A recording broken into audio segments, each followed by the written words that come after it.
प्रत्येक वर्ष म यही ठाउँमा बस्छु, डायरी निकाल्छु, पेन निकाल्छु र लेख्न थाल्छु।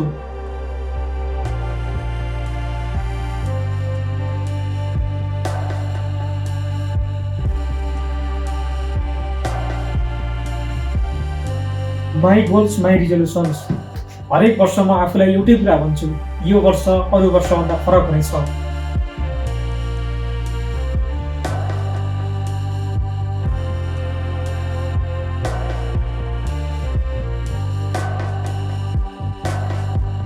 हुन त कोरोनाभन्दा अगाडि पनि मैले मेरो गोल्स र रिजोल्युसन्सहरू सेट गरेको थिएँ, तर त्यति बेला मेरो समय free fire, rules of survival, PUBG यो सबमै बित्यो।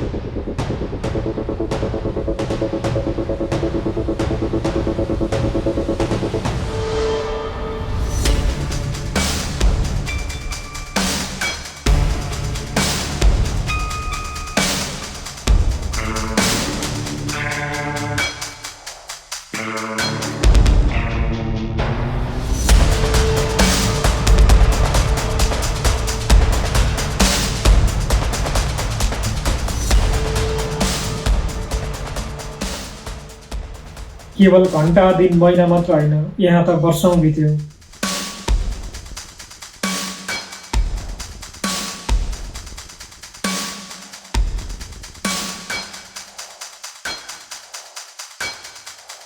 त्यति बेला मैले आफूलाई गेमर भनेर चिनाउन चाहन्थेँ। म सायद त्यो फेम चाहन्थेँ। अझ भनौँ, मैले त आफ्नो गेमिङ च्यानल नै सुरु गरिसकेको थिएँ।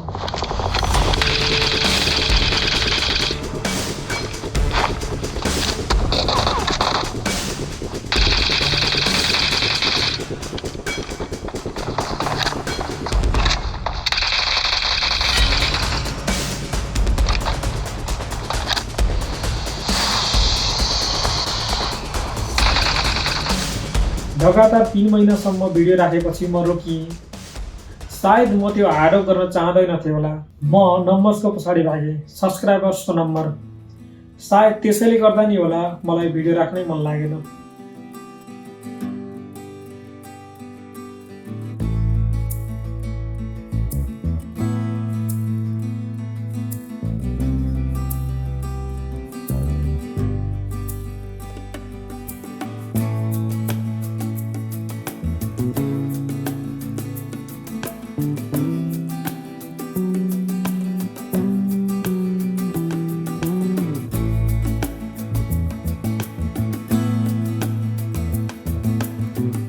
र अहिले म जब फर्केर हेर्छु 7 वर्ष बितिसकेछन्, बिना कुनै उपलब्धि, केवल गेमिङ, इन्स्टा स्क्रोल, टिकटक र युट्युब हेरेर मात्रै।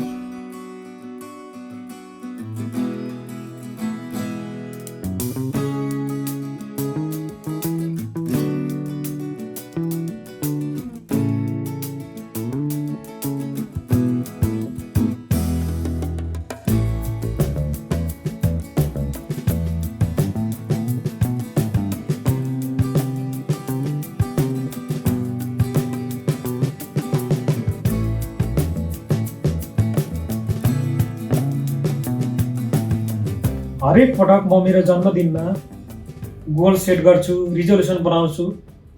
त्यसलाई म 1 महिनासम्म एकदम डिसिप्लिन भएर फलो गर्छु। त्यसपछि खै म कता हराउँछु।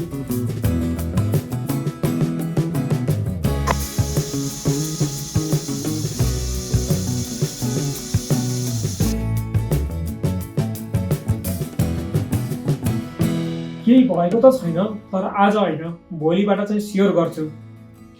यो मेरो कथा हो प्रत्येक जन्मदिनको। मैले प्लान बनाउँछु, भोलि, पर्सि, अर्को हप्ता, अर्को महिना अनि अर्को वर्ष, र यसरी कयौँ वर्षहरू बितिसके।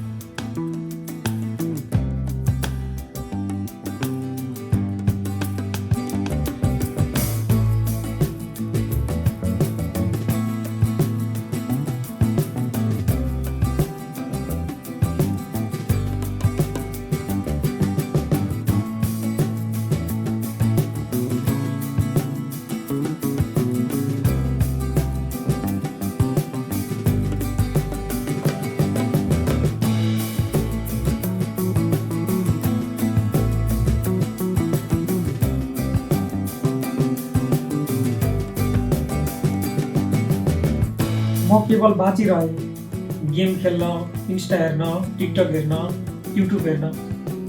यसैका लागि हो त? आखिर किन त?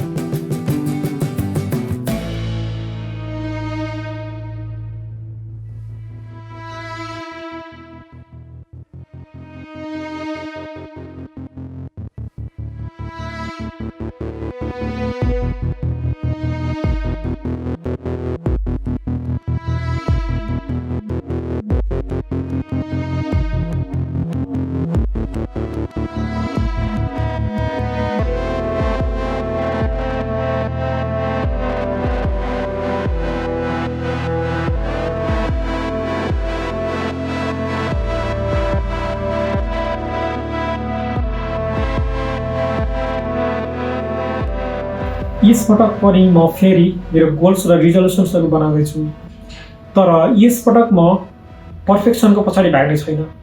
यसपटक म डिसिप्लिन भएर कन्सिस्टेन्टका साथ काम गर्नेछु।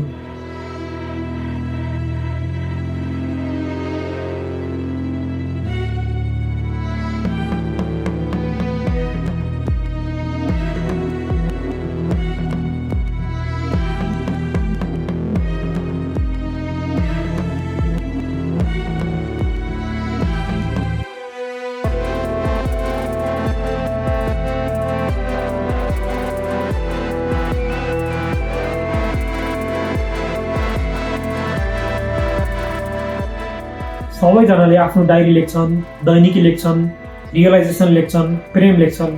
हो, मैले पनि लेखेँ, तर म त्यसमा पनि कन्सिस्टेन्ट भएन, बिचमै छाडेँ।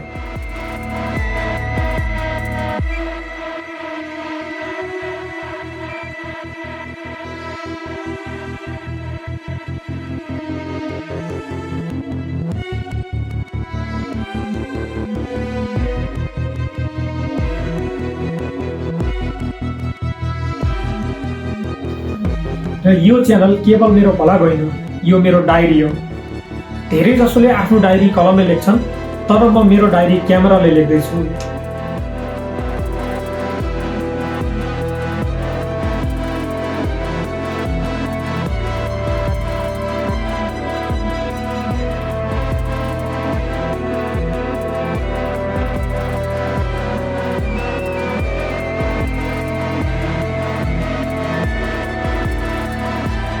मैले अरू च्यानललाई जस्तै यो च्यानललाई पनि बिचमै छाडेँ भने, यदि म हराएँ भने यो भिडियो प्रमाण हुनेछ। तर यदि म कन्सिस्टेन्ट भएँ भने परिवर्तन तपाईँ आफैले देख्नुहुनेछ। 24 डिसेम्बर यो मेरो जन्मदिन हो र यो कुनै सेलिब्रेसन होइन, यो मेरो लागि रिस्टार्ट हो। यो च्यानल मेरो डायरी हो। यो डायरीको अर्को एउटा पाना सकिएर नयाँ पाना सुरु हुँदैछ।